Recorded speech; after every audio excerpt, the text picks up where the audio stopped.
Starting my presentations in 3, 2, 1. Good morning, everyone. My name is Afifa, and I'm going to present dictators that I'm going to present is Suharto. Without further ado, this is the dictator that I'm going to explain. He actually the second president of our nations, which is Indonesia. And the quotes that I put there is actually the dark jokes for his presidentials, saying that my time was better, wasn't it? Because we like to mock on how dark and tragic and ironic the presidential back then, and saying that it is better back then during the Suharto presidential. So actually, Suharto was born in June 8th of June 1921 in a small village. He's coming from a very poor family. His father is only a farmer without even owning his own land. Her mother died when he was child, and he was raised by his uncle that later on introduced him and influenced him on the spirituality that will later on influence his presidential. Ever since he was children, he aspired to have a career in military, but due to a lack of financial support, he cannot pursue directly into military schools, and he worked back and there, one of which is in bank company of Dutch. So eventually he joined military schools in 1940, and when he was graduated, he awarded as the best graduate. And ever since, his excellent career in military has begun. Next is he was married with Madame Tin with 6 children. The reasons why I bring this fun fact is because later on I will explain on how his family contribute on his downfall of presidentials. The last fun fact of Suharto is he was known of the smiling general, despite known as the dictators. He also known as the smiling general, which is because every time he appeared in public, he always show a very warm smile and giving personal branding as a very friendly, showing a very warm personality. Regardless of that, in the beginning of his presidentials, he rarely show in the public to talk about what kind of things or directly show his arrogancy, but back then it happened by his loyal people. So it more of like hiding his true personality back then. So how he rose into power? As I mentioned before, that he joined military schools in 1940. Ever since, he started an excellent career in military. One of the reasons why he gained a significant positions in military is because he several times leading military campaign along with the high general like General Sudirman in operations of rebellion in Indonesia during that time. Second of all, after leading some military campaign, he gained more trust and more power. And the pinpoint where he rose into power is at 1965, where there is an attempt called where is the G30 SPKI movement, which is a very tragic and ironic worst tragedy in the political history of Indonesia, where at that time 6 army general was assassinated. That this was commonly blamed to the Communist Party of Indonesia. At that time, this 6 army general was assassinated, and most of people assume that this was happened by the Communist Party, communist people, which later on lead to a massive hunt of Indonesian communists and their sympathizer. However, there are lots of conspiracy behind the persecutor of this G30 SPKI. Some of people argue that yes, it is Sukarno on how he is often show his communism value, but some people also argue that the man behind this G30 SPKI is actually Suharto itself, because at that time, the highest general army is also Suharto, but he is the only general army that was not getting killed at that time. So there's a lot of suspicions about that. this led to a massive riot towards the left people in Indonesia for two factors. First of all, there are already tension between the army and the left people at the Communist Party of Indonesia. So back then, during the presidential of Sukarno, there are two parties that hold significant power, which is the army and the Communist Party Indonesia. Ever since, there has been a tension between two of them on which one need to get more power to the governance, and because of this assassinated, it just triggered the bomb, and then after that, it also worsening because there is instability of economic during that time. As this even get even worse, Sukarno, as the incumbent president at that time, established a policy called Super Semar that makes Suharto as a president officer, not necessarily become the president of Indonesia, but the president officer. This was actually also established by the legislative of Indonesia, so not necessarily fully on Sukarno itself, because back at that time there are some rejection coming from Sukarno that he did not want to bail from his positions. However, ever since Suharto was elected as the president officer, he was later on become the president for the next 3 decades after 3 years becoming the president officers. After he was elected as president in 1968, he received wide support from a broad. He received a lot of support. It's coming from the society, the Indonesian society itself, on how he was portrayed as the savior of the left people, and the second of all, he also got support from international party, for example, like US, as someone who is as a country who have agenda to diminish the left value, communist value. That's why he wins the citizen heart, and by that time he also got a lot of support financially, and financially, for example, like US giving us fund and help during that time, which I think also affected by the Cold War during that time. That's how he rose into power. And the 30 years of Suharto regime, what does he do? First of all, I'm going to divide it into 3 aspects, which is political system, international affairs, and economical industry. Political system wise, Suharto, at the beginning of his presidential, he established the clear barriers between executive and legislative parts of the political party, because back then in Sukarno, the barrier between executive and legislative is not that really obvious. For example, like the one who become the executive, are going to be his minister, which is at the end of the day under the influence of Sukarno itself.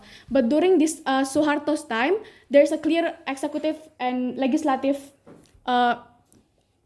differentiations. But the second of all is the Praetorian state, where at that time there's a dominant influence of army on the governance. On the governance. And the second of all is the establishment of dominant party rule, which is despite the dual functions of army, there also an establishment of a party called Golkar, which actually back then is only organizations of mass, but later on in his presidential, it becomes a party, and even more, it becomes the dominant party of the governance itself. International affairs wise, Suharto actually bring lots of benefits on that in the first beginning of his presidential. For example, like Indonesian's region PBB, because we used to withdraw from PBB because the Malaysian conflict, which is he also resolved it. Also, the strong diplomacy relations within US clearly as a country who has interest on anti-communist value. And also during Suharto's regime, we established an ASEAN, which is regional organizations. Economical industry-wise, Suharto make a Palita, which is a 5-year development program for our country. The strong diplomacy relations within U.S. This to emphasize on how U.S. helped us a lot during our economic development, economic growth. He also known as the father of development for his extensive focus on economic growth. Next, now we're talking about the bad side of 30 regimes of Suharto. Political system-wise, as I mentioned before, dual functions of armed force. This caused on how there's a lot of abuse of power from the military. For example, any kind of rejection or oppositions was directly response by some forces or disappearance or terror. And despite of that, the main things that is common, famously known from Suharto regime is the corruptions, collusion, and nepotisms, on how his family contribute a lot on this. And then next is the repressive regime towards oppositions. I guess we already know on how during Suharto regimes, there are a lot of disappearance. The intellectual, journalists, or even like any kind of oppositions was disappear or got terror. International affairs wise, during the Suharto regime, we reserve ourselves from China cooperations because the value of China the value that China offers us is communism. So Suharto tried to backlash on that. The international affairs is also U.S. intervention regarding violation of human rights in East Timor, other forms of human rights violations. Even though I mentioned about on how U.S. used to support us a lot, at the end of his presidential, there's a lot of human rights violations which make U.S. Try to stop the fund and stop the help because it is no longer aligned with his interests. Economical industry wise, we're talking about crisis economy during Asian financial crisis, and on how on that time also when President Clinton in U.S. forced us to, and not literally force us, make us sign the IMF fund, which is a lot of money on that. So how does Suharto's career ended? So before this, there are like 3 years before the 1997s, he actually got mandated as not only the presidential but also the general army. So at that time he have 2 power on presidential on state-wise but also in the military force. After that there is a crisis on Asian financial crisis, which actually make the financial economic wise in Indonesia is getting worse. This is also affected on how foreign investment in Indonesia was really lot and make us economics really drop. Not only that, due to the corruptions and cronyism on Indonesia, the student protests and loss of military support.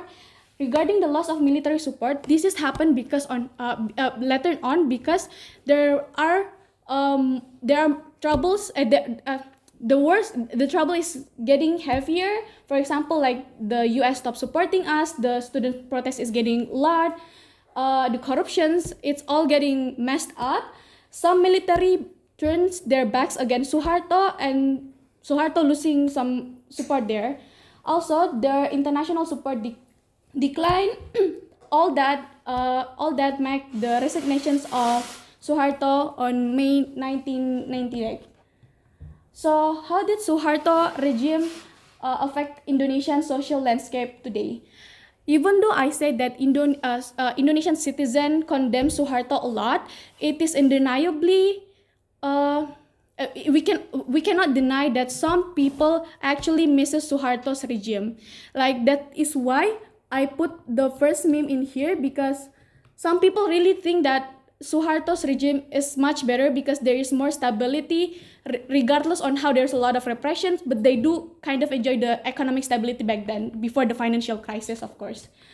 Also, the transitional justice, there are lots of people dying and we cannot find the who's behind it, and yeah, those kind of things that even Suharto itself, at the end of the day, could not get sentenced due to his ill health. Third of all is the political polarizations. For example, the clear barrier between executive and judicative, and misleading history. During his governance, Suharto tried to like rewrite the history on how G30 SPKI is highly based on Sukarno, and it all because the the Communist Party, and on how it's still not proven. Actually, it's quite giving a debate on how the history was actually which part of history is actually true. I think that's all from my presentations. Thank you so much.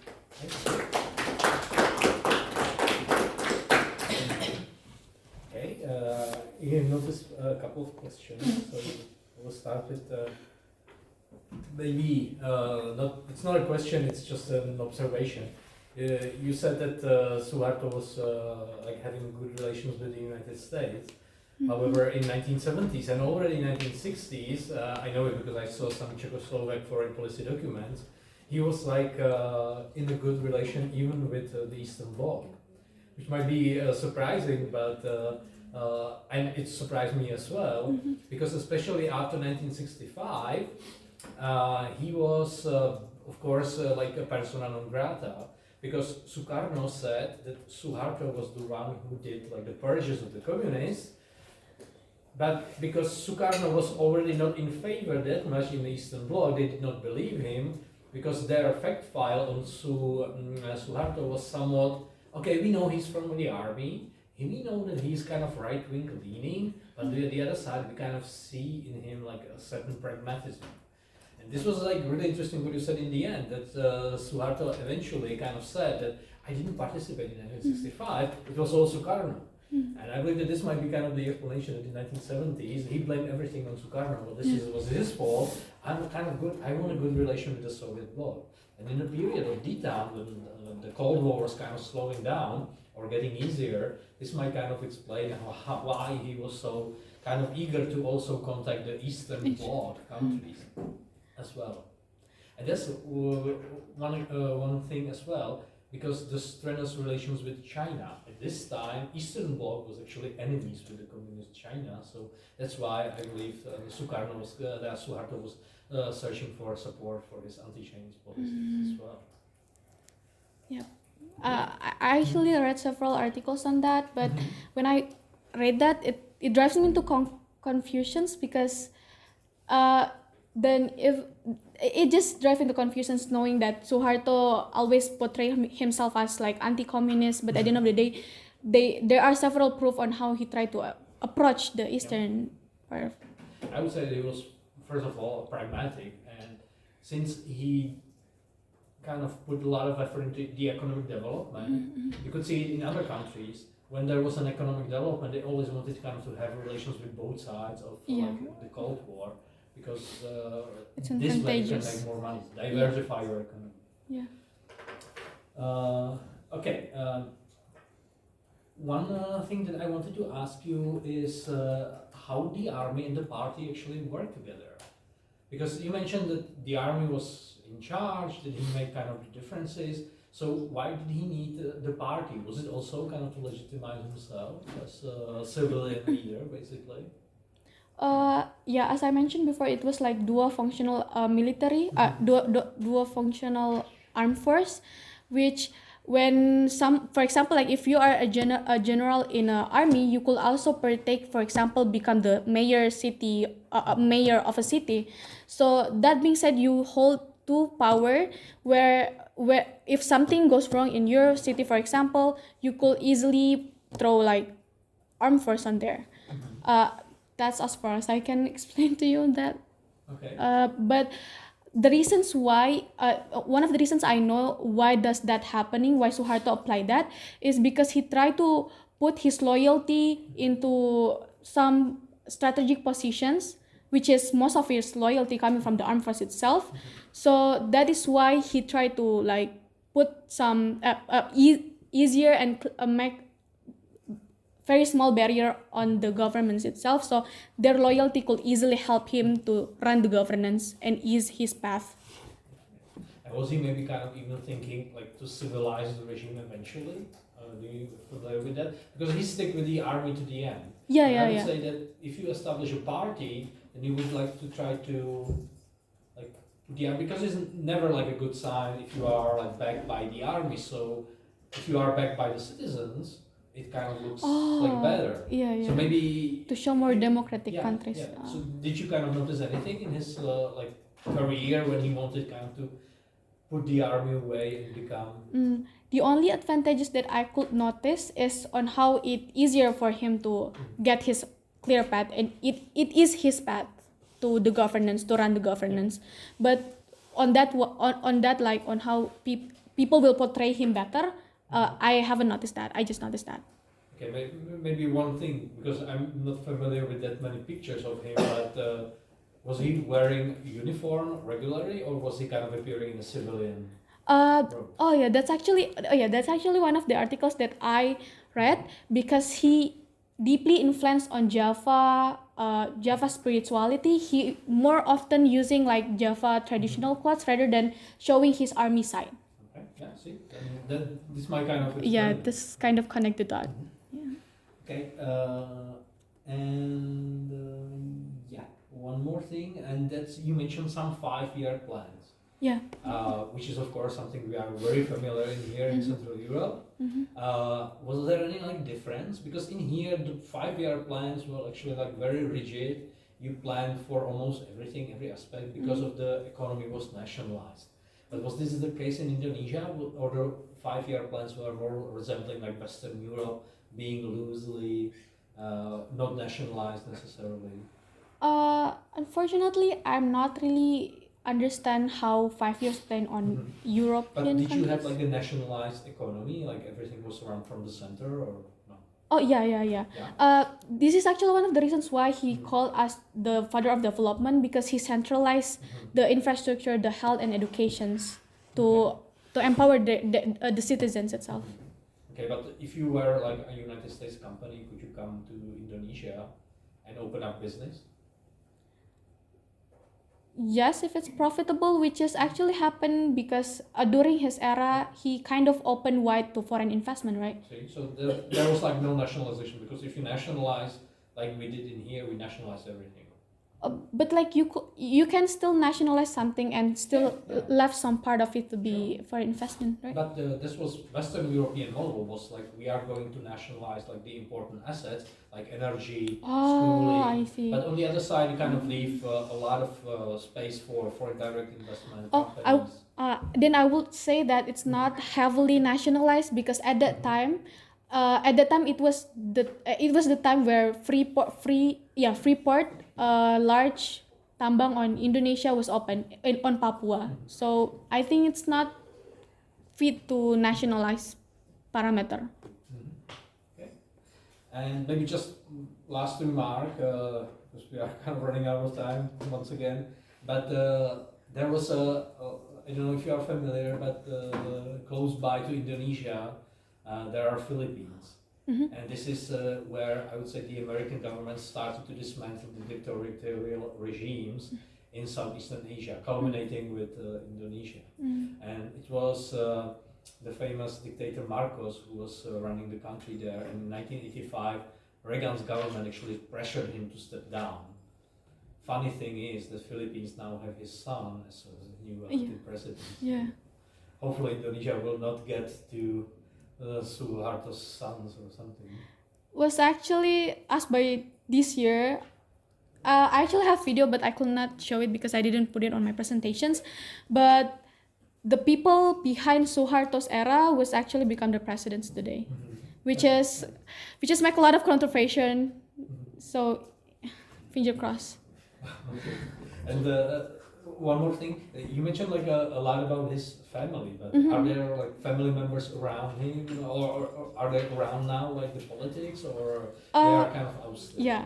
Oh yeah. Actually, forgot to say that. Uh-huh. As per now, there's no significant rule on his family. Probably because to begin with, his family more into business, not into the government. So he's not really, except the business itself, it's still running. So yeah.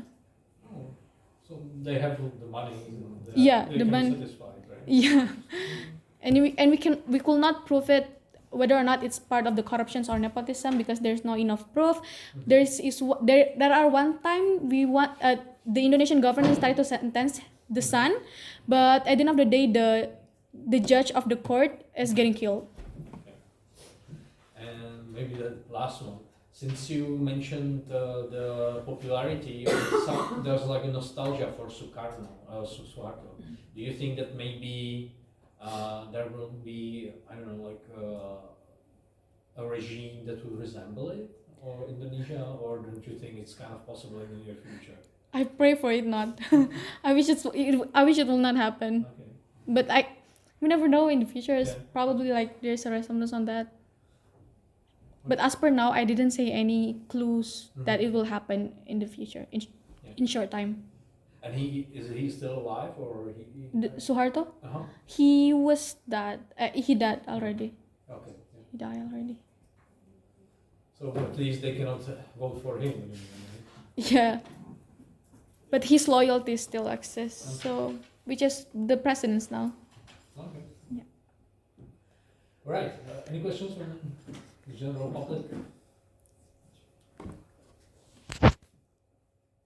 Then thank you, and we are going to continue with the topic of the family.